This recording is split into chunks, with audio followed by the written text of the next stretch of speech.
This happened about 5 years ago. I don't go winter camping anymore. A friend of mine had a small cabin in the mountains of western Montana that he used during the off-season. There was no electricity or running water. It was basically just a wooden structure meant to keep you out of the wind. To reach it, you had to park about 2 miles away and snowshoe in. There was no cell service and no nearby cabins. There were four of us: me, my girlfriend at the time, and two friends. We planned to stay 3 nights. We had experience, proper winter gear, and more food and fuel than we needed. The first day went as expected. We snowshoed in, unpacked, cleared snow away from the cabin, and got a fire going. It was cold, but calm. There wasn't much wind, and the forest was quiet in that way it gets during winter. Nothing stood out. That night, we cooked, played cards, and went to sleep early. The next morning, we noticed tracks near the cabin. They weren't animal tracks. They were boot prints, large ones, pressed deep into the snow, like whoever made them was carrying weight. The tracks came out of the tree line, circled the cabin once, and then went back the same direction they came from. At first, we assumed they were old and we had just missed them the day before. Snow and shadows can make things hard to notice. That night, around 11, we heard footsteps outside. It sounded like someone walking slowly in the snow. Not fast, not sneaking, just steady crunching. The footsteps moved back and forth near the cabin, stopping near the windows and then starting again. One of us opened the door slightly and shined a flashlight outside. There was nothing there. The snow looked smooth and undisturbed. We told ourselves it was snow falling from branches or ice shifting in the trees. The next morning, one of our snowshoes was missing. There was no sign of it being buried or blown away. We searched around the cabin and into the tree line. We couldn't find it. We decided we would pack up and leave that afternoon. Before we finished, it started snowing heavily. Visibility dropped quickly and the temperature fell. The trail back would have been difficult to follow in those conditions, so we decided to stay one more night and leave early in the morning.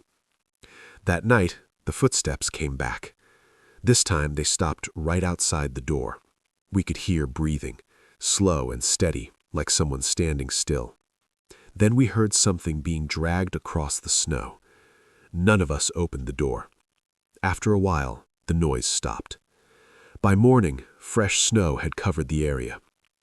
The missing snowshoe was placed upright against the cabin door, facing inward. We packed up immediately and left. About halfway back to the cars, we noticed a second set of tracks in the snow, running parallel to ours for a short distance. They turned back before reaching the road. We never saw anyone. We never heard a voice.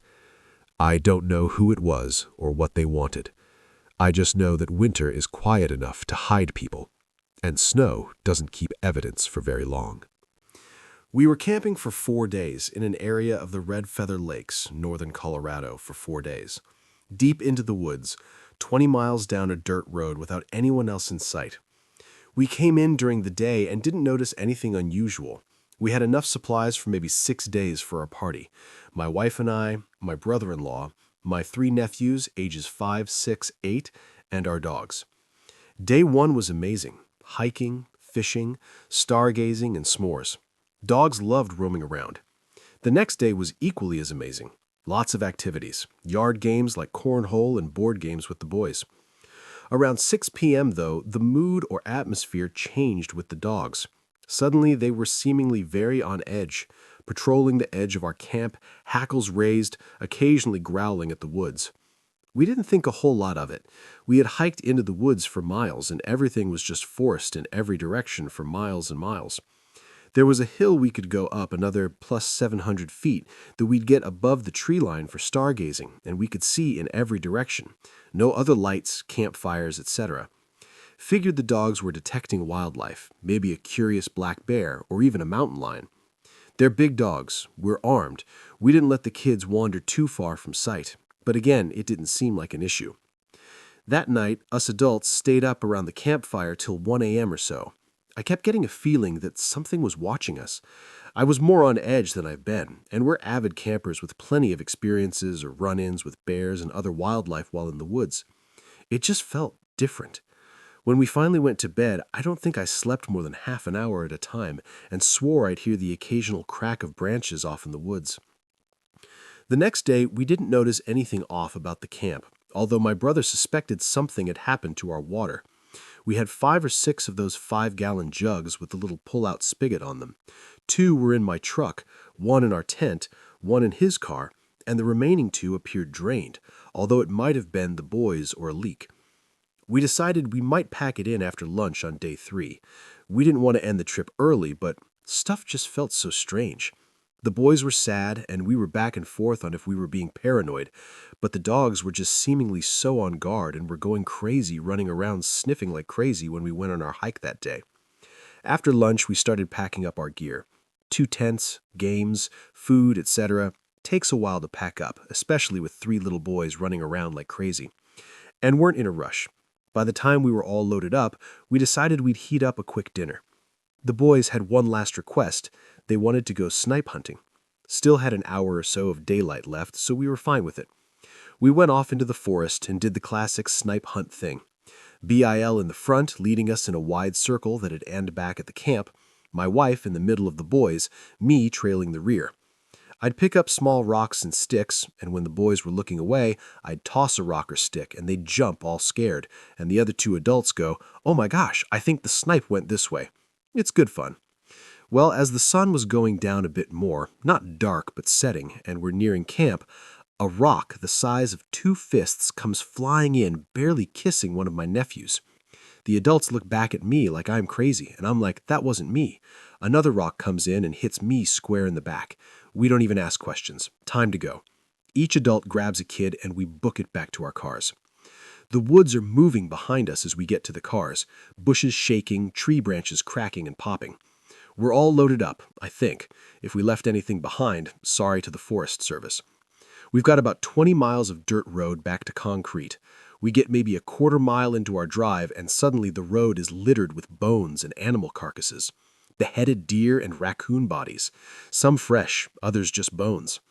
We're driving left and right trying to avoid hitting any of the more recently dead animals. I know it's hard to believe, but it's like this for what feels like nearly a full mile. Just bones and torn up animals. We finally make it through, and it's clear driving for another couple miles or so. We get to a clearing, and I see a green bus pulled off in a clearing for another campsite. I, for some reason, decide I'm going to stop and see if anyone is there to tell them something is up. My brother keeps going down the road with my nephews. My wife stays in the car. I approach the bus to see if anyone is around. As I get close to the bus, I see the bus is super run down. Flat tires, newspapers over the windows, peeling paint. There's a big fire pit dug out, maybe 20 by 20 feet. Pretty deep, too. Inside is just like an immense pile of bones. I see moose antlers, femurs of all sizes, rib cages. It felt like 40 animals worth of bones. I'm glancing around and there's all sorts of little symbols on the bus and tied up in the trees with string. A few smaller hanging dead animals. I just booked it back to the truck and said nope to my wife, and we hauled ass down the road to catch up with my brother. Whole stop lasted maybe a minute. That's the end. I don't know if it was poachers, cultists, combo of the two, maybe some sort of weird Wiccans or just some resourceful meth addicts or something. In the end, I'm glad we never found out.